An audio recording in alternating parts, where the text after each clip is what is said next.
রাজশাহীতে নব থিয়েটার হয়েছে সেই কবে, কিন্তু আমার যাওয়া হয়নি। তো হ্যালো এভরিওয়ান, আসসালামু আলাইকুম। সবাই কেমন আছেন? আশা করি সবাই অনেক বেশি ভালো আছেন।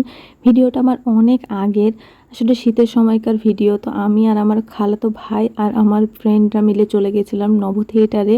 সেখানে কি আছে না আছে সেগুলো ঘুরে দেখার জন্য।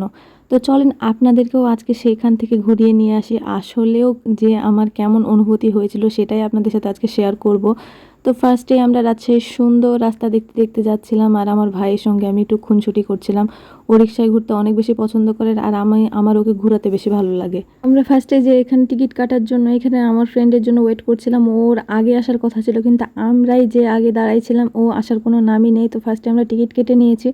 টিকিটের দাম নাকি ৮০ টাকা পার পিস, কিন্তু দেখাবে মাত্র ৪ মিনিট। এটা কোনো কথা? কিন্তু ভেতরের জায়গাগুলো কিন্তু অনেক বেশি সুন্দর। একটু বাইরের দেশের একটু ভাইব নিচ্ছিলাম আর কি। দেখতে কিন্তু অনেক বেশি সুন্দর, আর ভেতরে তেমন কিচ্ছু নাই, মানে সব জায়গাটাই সেম প্রায়। তো আমাদের মুভি এইখানে আমরা 9D মুভি দেখার জন্য গেছিলাম আর কি। টিকিটটা মেনলি কেটেছিলাম, এখানে 9D মুভি ছিল, প্লাস এক্সিবিশন ছিল। এক্সিবিশনে তেমন কিচ্ছু নাই। তো এখানে আমরা ফার্স্টে সিটে বসে গেছিলাম।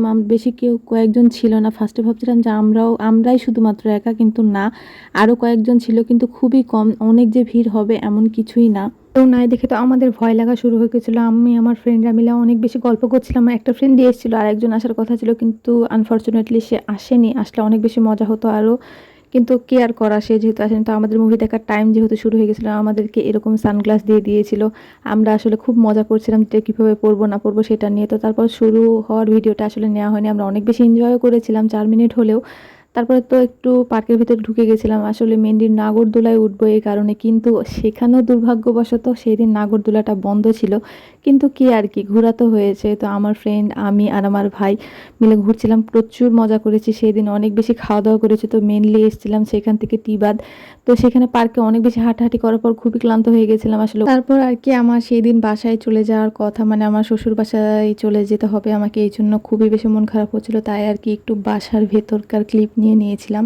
মানে এই বাসাটার মধ্যে আমার অনেক বেশি স্মৃতি মায়া জড়িয়ে আছে আর কি, সেটার জন্য একটু মন খারাপ লাগছিল। কিন্তু মন খারাপ ভালো করার জন্য আমার হাজবেন্ড দেখে আমার জন্য গিফট নিয়ে এসেছে।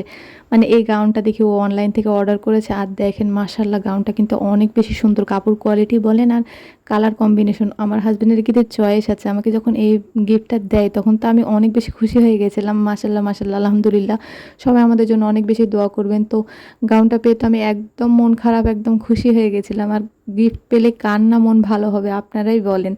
তো এই তো, শুধু আমাকে গাউনই গিফট করেনি, আমাকে অনেক বেশি ছোট বাচ্চার মতন স্পেশাল ফিলও করায়। তো দেখেন আমার জন্য ক্রিম রোল থেকে শুরু করে আইসক্রিম, চকলেট সব কিছুই এনেছিল। আসলে ছোট বাচ্চার ফিল করাতে বেশি কিছু লাগে না। আসলে ভালোবাসার মানুষকে খুশি করার জন্য সামান্য কিছুই যথেষ্ট, কিন্তু ও আমার জন্য অনেক বেশি করেছে। আল্লাহর কাছে অনেক অনেক বেশি শুকরিয়া, আলহামদুলিল্লাহ।